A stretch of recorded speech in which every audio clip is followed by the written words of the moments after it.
Hello everybody, this is Sour here, and I'm going over the Underworld deck now. And if you didn't see the previous deck, the Overworld, I suggest watching that first. And also that I'm going to go through this deck a little bit more faster than I did the previous one, because going through and editing the video, I realized how much I talked in it.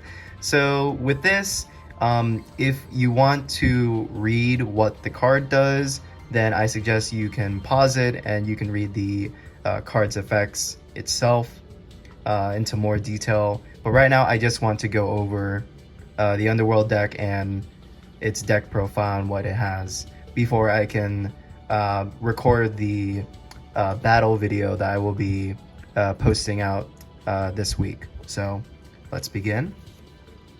This is your designated champion card, Keoth the Goblin King. Pretty neat. Then you got Goblin Prince Torath. I don't use him that much, and I think his effect is really weak, so you won't see him in very much core gameplay.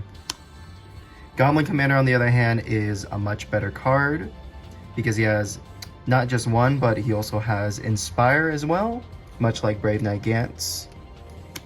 Goblin Boar Rider is very fun to play. Goblin Shaman, just support, typical support for your spirit creatures that you're going to have in the deck. Goblin Bruiser, not that really good. It's like a giant beat stick. Goblin Scout, not really that good. Reveal a card from your opponent's hand, doesn't work that well if you're playtesting by yourself. So, Tipsy Goblin, one of my favorite Goblin cards that I've made. He's very fun to play, and because he requires a coin flip to use, so it's very yeah. Goblin Supplier tool. Now we're moving on to the non-goblin cards, and right here we have Trolling Troll, and I do like the effect of this one, so I'll take the time to read it. When this card is played, target one empty zone on your opponent's field, then that zone can no longer be used. This lasts until this card is destroyed, so you can really mitigate your opponent's field. As long as their field isn't occupied, you can play Trolling Troll, and then you can leave their center zone unoccupied, which is the best case scenario when using Trolling Troll, and I really like using him. Next we have Molten Core Golem, and when this card is destroyed by combat, you can target that creature, destroyed it, and is now scorched. And to explain what scorch means, let's say we have Trolling Troll here, and then Molten Core Golem.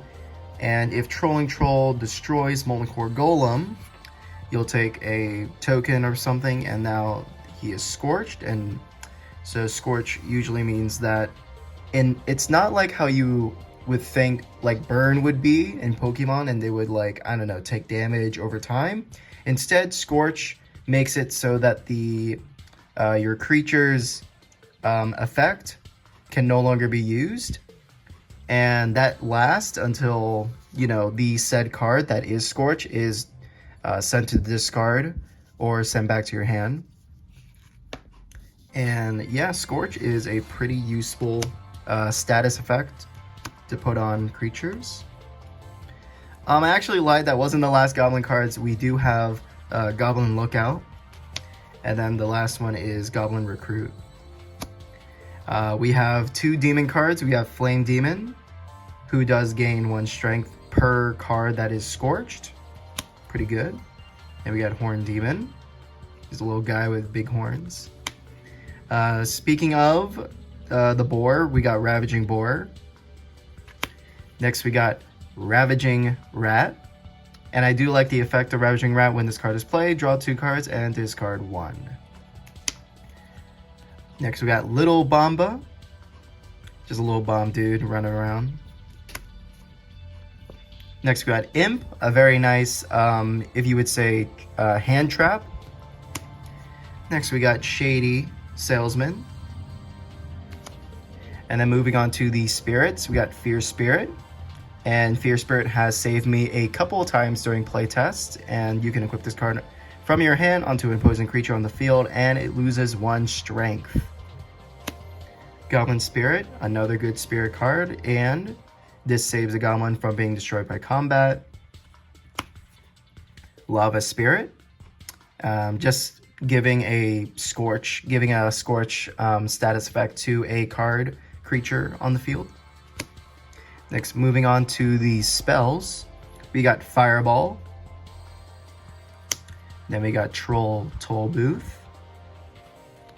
Next, we have one of my favorite cards, Goblin Stampede.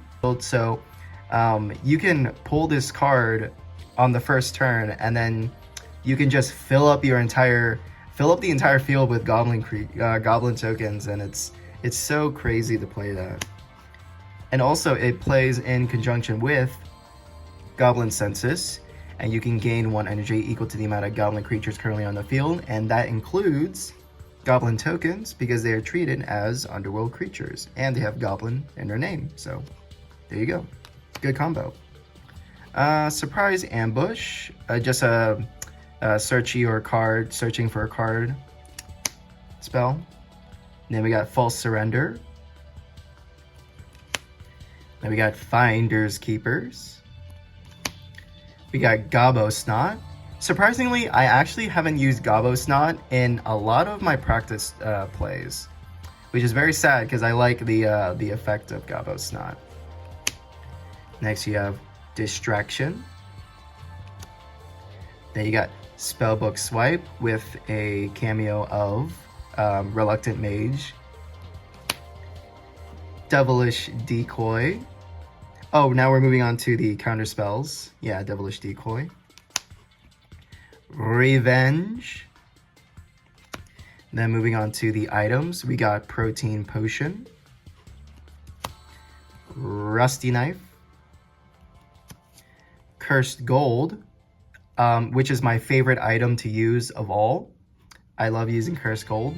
So you can have a really, I usually equip this to one of my 3 cost creatures like Keoth or Molten Core Golem or Trolling Troll, and gain back immediately like 3 energy or even 6 energy with Keoth, which is really good to have. Moving on, we have the landscape cards. We got Goblin City. And the last landscape card, we got Volcanic Mounds. That is all the cards of the Underworld deck. If you guys didn't like how fast I went over them, I'm sorry. I just thought it'd be a lot nicer to just get through them all in a lot less time than I did with the previous one, because I did a lot more talking in that one. And I just want to focus on getting that playtest, or that playtest with the Overworld and the Otherworld deck out on there as a video. So for right now, that's it, and I hope you guys liked it. Bye bye.